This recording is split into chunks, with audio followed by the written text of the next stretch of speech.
Joining us now is a great American patriot, one of the few in Washington, D.C., in the kingdom of Washington, D.C. It's Matt Gaetz, Congressman Matt Gaetz, who's a terrific American. Matt, I want to get your thoughts here on the vice presidential selection. We got Burgum, Marco, Vance, Tim Scott. That is in the final four based on all public and private conversations. Matt Gaetz, what are you thinking about for the vice presidential selection?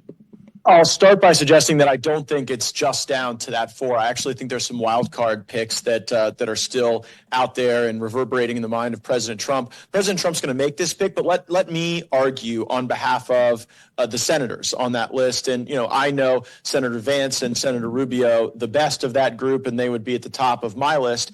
But when we get into the White House and get control of the Senate, having a vice president who understands the procedure and rules of the Senate, who is able to preside over the Senate and sees the Senate calendar, is going to be critical to getting President Trump's appointees actually confirmed and in office and doing work. Like, remember, we have 4 years to do this, okay? We don't have a forever schedule to get everybody confirmed.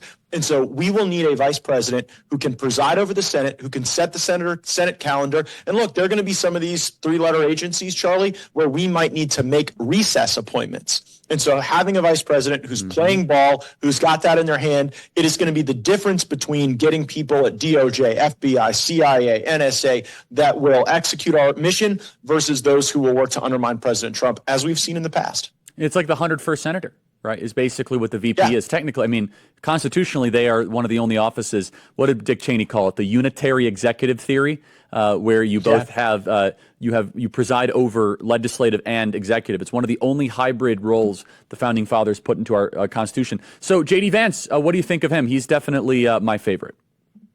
I have spent a lot of time with JD when he was in his primary against Josh Mandel. We did a tour across all of Ohio together. And what I really came to admire is that JD is a great listener, and he would take feedback that he received from a crowd in the morning, and he was weaving it into his ideas and his presentation later that afternoon and into the evening. He is also a brilliant man. And people say that about politicians all the time, but the reality is we probably have a lower average IQ than a person walking down Main Street. And JD is legitimately a genius and someone who I think, President Trump syncs with because they're both so intellectually engaged in everything that's going on. And let's not forget the most important thing. You have to have a vice president who could be president.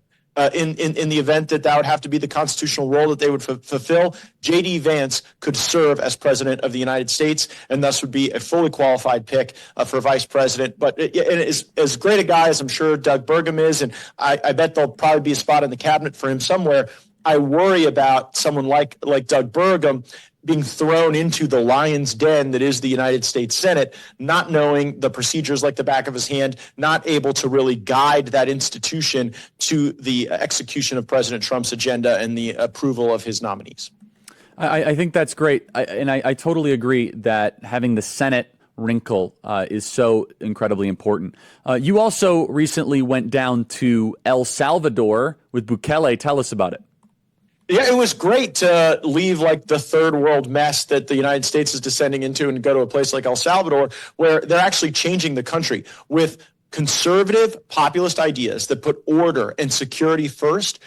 President Bukele has been able to drag that country out of a mire pile, and now they are the safest country in the Western Hemisphere. They've reduced the murder rate by 97%. 18% of the GDP in El Salvador right now is construction. So that country is going to be like the Singapore of the Western Hemisphere through this type of populist, conservative, and I just think sensible policy. And there was a moment when I was with President Bukele, Charlie, recently, where one of the Democrats on the delegation trip said to him, well, Mr. President, you've achieved security now, so you need to really move past that. You need to stop going after the gangbangers and the bandits, and you need to really worry about other things. And I'll never forget what President Bukele said. He looked at that Democrat and said, he who spares the wolf forsakes the sheep. Bukele is going after the thugs and criminals. He has thrown 70,000 people in prison in El Salvador so that the other 6 million people could be free and prosperous and ascendant. And I'm not an isolationist. You and I talk about foreign policy a lot. I just think we should care about our neighborhood more. I think that what happens in El Salvador and in Mexico and in Latin America impacts quality of life for Americans far more than which dude in a sweatsuit gets to run Crimea. The story is so interesting because he won a couple years ago and was super chill for like the first year. He didn't do anything that dramatic. And then he very quietly started to make the connections in the police force. And then like overnight, he just flipped a switch and just started raiding entire parts of the country. And that's such an interesting thing. He didn't just like take office and do this. He understood what he was in office because look, almost everybody in El Salvador was bought by the cartels or cartel affiliated gang members. Everybody. So there's a young guy, whatever. He's just, and then he just was like, yeah, we're not going to put up with it. We're going to go arrest mass swaths of people. El Salvador is now the safest city, the safest country in Central America, one of the safest now on the planet. So why is it that American streets are more dangerous than ever, but we look to the third world for safety and for prosperity? Sometimes our toughest challenges have the simplest solutions.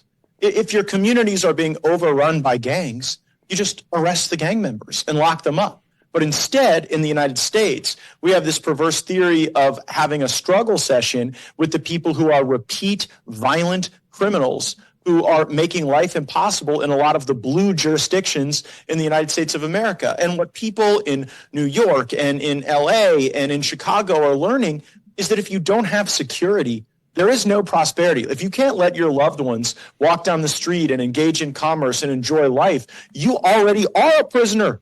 You already live in the pod life. You're a prisoner in your own home, in your own community. And we believe in the human existence. We want humans to thrive. And so to do that, it's the baseline meeting of people's needs of just being able to live your life that I think is so important. And I also heard from President Bukele sharp criticisms of the U.S. State Department.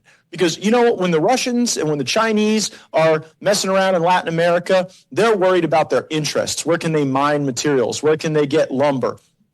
You know what we do? We go down there and criticize Bukele or the president of Paraguay because they don't have the right LGBTQ policy or gender policy. Right. Yep. I went into a karaoke nightclub just to get a little sense of El Salvador, and everywhere in the place it was Happy Father's Day. And I asked the proprietor, I said, do you celebrate Father's Day on a different day in El Salvador? And he said, oh no, we celebrate fathers the entire month of June. And I had to say, well, in the United States, we do something a little different in June. Did you see any gay flags in El Salvador? I did not. I just saw celebration of family on Sunday. People were in the streets with their flowers. They were lighting candles to their saints in worship and in reverence. And then I look at what we're doing in June, and I'm having to deal with whether or not the Air Force Base in my district is going to have some sort of drag queen story hour or some other odd circumstance. So the third world country of El Salvador, which we always make fun of the third world, they have safe streets, no gay groomers twerking in kids' faces, and they pray on Sunday. That sounds like a great country. It really is, Charlie. It really is. We need to get President Bukele to one of our great Turning Point events. He's welcome. So that he can inspire young people that there is a better way. Oftentimes when you and I have these interviews, we browbeat each other, we browbeat our own party, and we sit here and think, how do we get out of this? And to come from a place like El Salvador, where just 5 years ago, no person would even consider walking the streets, to now seeing a place that is flourishing, it actually gives me hope that the American people, we have the right values. We have the right culture. We have the right direction. It's just that our leaders are so captured by the corruption that we allow our life to be diminished, and it does not have to be that way. Matt Gaetz, thank you so much. Excellent work. Really appreciate it. And we'll have you on soon. And maybe we should be more like El Salvador. Huh? Detroit, I'm going to see everybody in Detroit. I cannot wait for our great convention. tpaction.com/peoples. Thanks so much, Matt Gaetz.